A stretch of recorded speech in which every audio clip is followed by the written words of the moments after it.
Melinda était une mère célibataire qui assumait sa féminité avec assurance.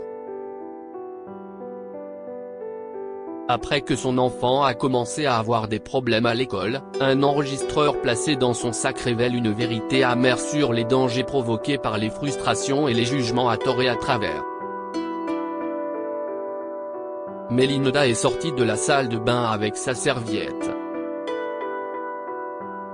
Ses longs cheveux mouillés mettaient encore plus en valeur sa beauté que d'habitude. Elle a sorti son uniforme de son armoire et l'a posé sur le lit. Elle s'est ensuite soigneusement maquillée et s'est pomponnée pour la journée. Si est-il un des moments de la journée que Melinda préfère. Elle aimait être belle et se sentir bien. Elle pensait que cela lui donnait un avantage pour la journée et renforçait sa confiance en elle. Après avoir suivi sa routine matinale, elle se regardait enfin dans le miroir avec beaucoup d'admiration. Son court uniforme de serveuse mettait en valeur l'un de ses atouts préférés, ses jambes. Et ses cheveux attachés en queue de cheval lui permettaient de mettre en valeur un autre de ses traits préférés, son sourire. Elle était prête à donner le coup d'envoi de la journée de lundi. Il ne restait plus qu'à préparer son fils pour l'école, ce qui ne serait pas aussi facile. Josh. J'espère que tu es prêt. On part dans 10 minutes, a crié Melinda en préparant des céréales pour elle et son fils. Josh est entré dans la cuisine en traînant les pieds, encore partiellement endormi avec son sac à dos. Josh était en 3e année et était la prunelle des yeux de Melinda, même s'il la mettait souvent au pied du mur. Melinda l'avait élevé seule depuis la mort de son père, alors qu'il n'était encore qu'un bambin. Josh et Melinda ont été, pour l'essentiel, la seule famille que chacun ait jamais connue. « Maman, je ne veux pas aller à l'école aujourd'hui », s'est lamenté Josh. « Ah oui ? Moi non plus, je ne veux pas aller travailler. Mais quelqu'un doit payer les factures, et quelqu'un d'autre doit s'assurer qu'il pourra le faire un jour. Alors, mange et prépare-toi à partir, petit homme, a dit Melinda en embrassant le front de Josh. Si est-il pas juste. Josh a boudé. Melinda a déposé son fils à l'école. Ils ont échangé une poignée de main entre mère et fils avant que Josh ne parte jovialement en courant à l'école. Melinda s'est ensuite rendue au restaurant où elle travaillait. Les clients du restaurant adoraient Melinda, surtout les hommes. Elle les servait avec un sourire chaleureux, et la jupe courte de son uniforme ne faisait pas de mal non plus. Melinda était une belle femme et mettait un point d'honneur à se montrer chaque jour. Et quand il s'agissait de son travail ou de toute autre chose qu'elle faisait, elle donnait toujours le meilleur d'elle-même. Elle faisait partie de ces personnes que l'on ne peut s'empêcher d'aimer. Plus tard dans la journée, lorsque Melinda est allée chercher Josh, elle a remarqué un changement soudain dans son humeur. Melinda a essayé de le saluer en lui serrant la main comme d'habitude, mais il a simplement ignoré et est monté dans la voiture. Le retour à la maison s'est déroulé dans un silence inhabituel. Josh lui racontait généralement sa journée, et elle faisait de même. Il riait des aventures de la journée et s'offrait une glace sur le chemin du retour. Mais aujourd'hui, le voyage était complètement silencieux. « Tout va bien, Josh ?» a demandé Melinda.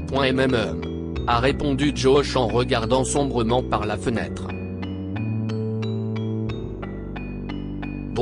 Comment s'est passée ta journée? A demandé Melinda, en essayant encore une fois. Bien, je crois, a répondu Josh en haussant les épaules. Alors, on va manger une glace aujourd'hui? J'ai envie de quelque chose avec un peu de chocolat, a dit Melinda d'un ton vibrant, essayant d'ajouter un peu de gaieté à l'atmosphère. Je n'ai pas envie, a répondu Josh. Josh refuse-t-il une glace? Il y a vraiment quelque chose qui ne va pas. C'est dit Melinda. Qu'est-ce ce qui ne va pas, mon garçon? A demandé Melinda, inquiète. Josh a secoué simplement la tête et n'a rien dit. Melinda a laissé tomber, mais elle a observé attentivement l'humeur abattue de son fils le reste de la journée. Elle détestait voir son fils dans cet état. Elle le connaissait trop bien pour sentir que quelque chose le troublait profondément. Quelques jours plus tard, Josh était toujours aussi déprimé. En fait, la situation semble s'aggraver. Le lendemain, Melinda, inquiète, a décidé de se rendre à l'école de Josh pour enquêter un peu plus sur la cause de la détresse de son fils. Alors que Melinda marchait dans le couloir de l'école, elle a vu son fils sortir de sa classe en larmes. Il s'est écroulé par terre près des casiers et a pleuré. Josh. Qu'est-ce ce qui ne va pas, bébé? Pourquoi pleures-tu? A demandé Melinda à Josh en s'agenouillant pour le serrer dans ses bras, mais il s'est levé et a couru vers les toilettes. Melinda l'a suivi et s'est précipitée aux toilettes. Elle s'agenouilla devant la seule cabine occupée où les reniflements et les pleurs de Josh résonnaient de l'autre côté de la porte. Josh, tu dois me dire ce qui se passe, a insisté Melinda. Je ne veux pas en parler. Si est tout. Josh s'est fâché. Cela ne ressemblait pas à l'enfant de Melinda, et elle le savait très bien. Ce qui dérangeait son enfant se passait entre ses murs, et elle était déterminée à découvrir exactement de quoi ou de qui il s'agissait. Melinda est sortie en trombe des toilettes et a foncé dans le couloir de la classe de Josh comme si l'endroit lui appartenait.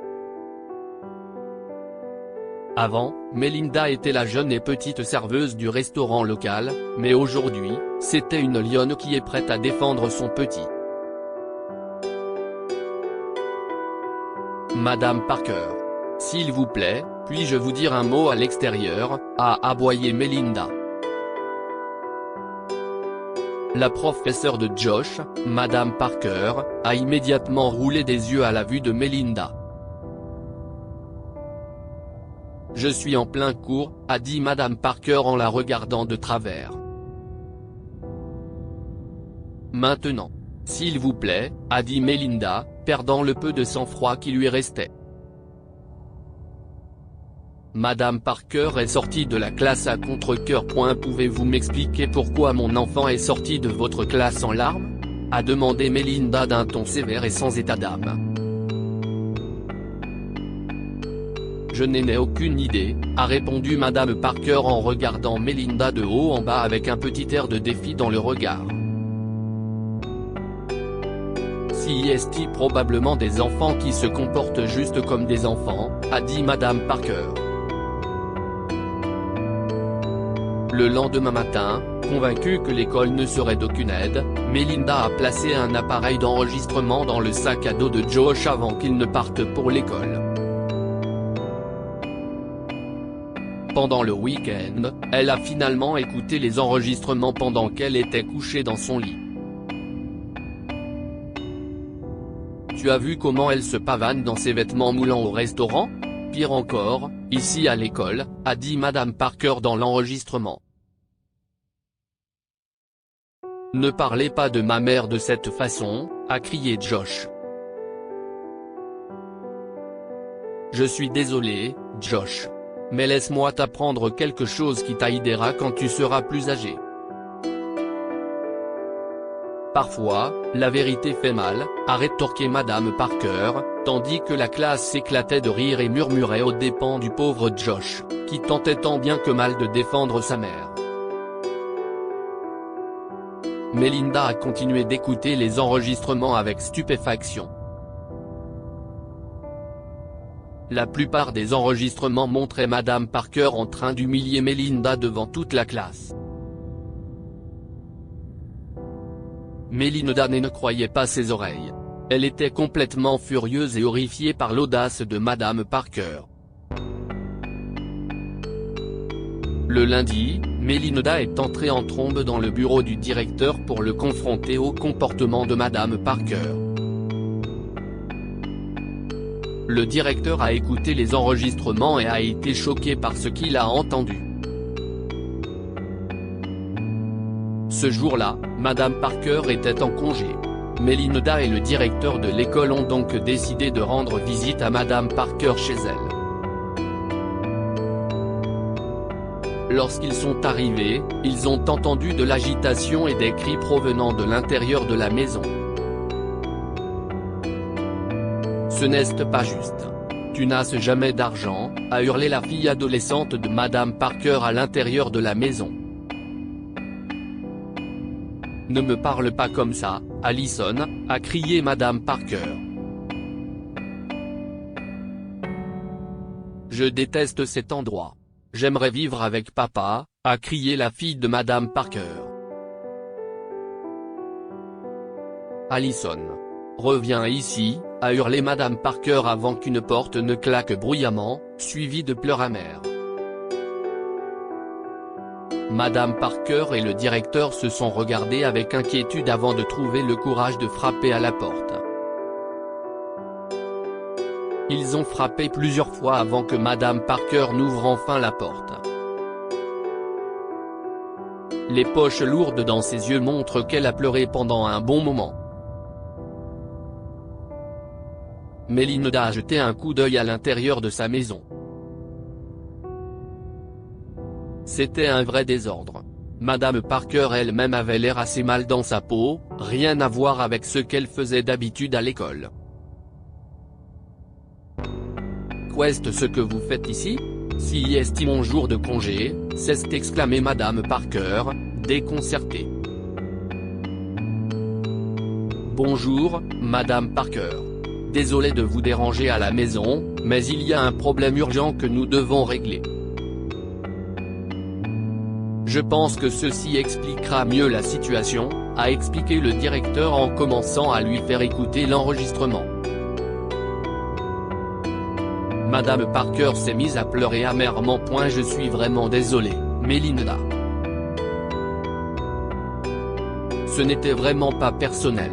Honnêtement, j'étais juste jalouse. Mon mari m'a récemment quitté pour une femme plus jeune, et je pense qu'une partie de moi s'en est prise à vous et à Josh parce que vous me rappelez tout ce que j'ai perdu. Tout ce qu'il m'a pris. Même mes propres enfants ne veulent pas être avec moi. Et tout ce que j'ai fait, si est-il les aimer, a expliqué Madame Parker en larmes. Melinda s'est sentie mal pour cette femme. Il était évident que Madame Parker se déchargeait de ses insécurités et de ses frustrations sur Melinda et Josh. Elle n'avait jamais eu de mauvaises intentions auparavant. Mais ce qu'elle avait vécu l'avait presque brisée. Melinda a résumé la situation comme un cas typique de personnes blessées qui blessent d'autres personnes. Écoutez, je comprends votre histoire. Mais le fait est que vous avez laissé vos problèmes personnels affecter votre travail. Je suis désolé, mais je vais devoir vous renvoyer, a dit le directeur. Melinda a vu le regard brisé de Madame Parker, et elle ne le connaissait que trop bien. C'était le même regard qu'elle avait vu dans le miroir après la mort du père de Josh. Toutes ces nuits passées à s'endormir. Il lui a fallu toute sa force pour se reconstruire, pour le bien de son enfant et le sien.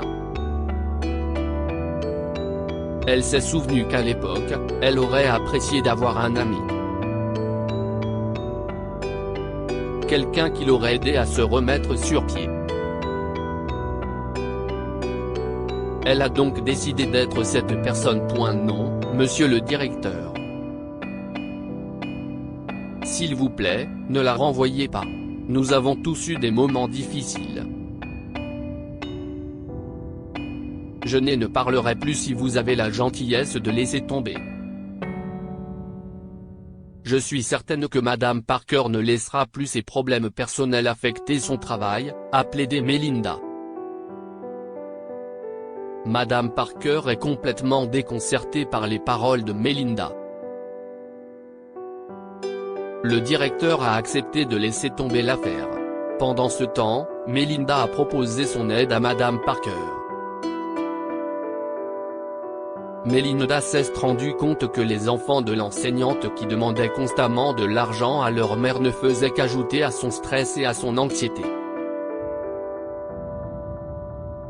Pour alléger ce fardeau, Melinda a proposé aux adolescents de les employer comme serveurs dans le restaurant où elle travaillait. Elle était sur le point d'être promue manager et son poste de serveuse était sur le point d'être vacant, en plus de quelques autres postes récemment libérés. Après ce jour, Melinda a également commencé à apporter son soutien et son amitié à Madame Parker. La solitude de Madame Parker était l'une des principales causes de sa frustration.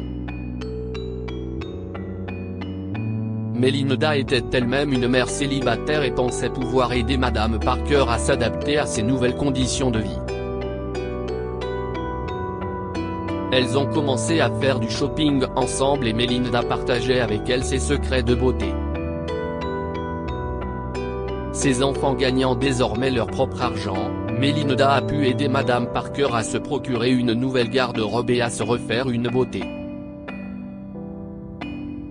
Cela a renforcé la confiance de Madame Parker et a finalement fait d'elle une personne plus aimable, qui n'était plus limitée par ses insécurités. Les deux femmes sont devenues de bons amis. Madame Parker, qui devint bientôt Madame Millet, noua également des liens étroits avec Josh, qui devint même l'un de ses meilleurs élèves. Que pouvons-nous apprendre de cette histoire? Ne jugez pas un livre à sa couverture. Madame Parker a jugé Melinda de la même manière qu'elle a légèrement jugé Madame Parker. Cependant, une fois qu'elles ont eu l'occasion de découvrir les cœurs qui se cachaient derrière les visages et l'extérieur, elles ont noué une belle amitié. Les temps difficiles ne durent pas. Grâce à ses propres luttes, Melinda a appris à Madame Parker à surmonter ses propres frustrations. Partagez cette histoire avec vos amis. Elle pourrait égayer leur journée et les inspirer.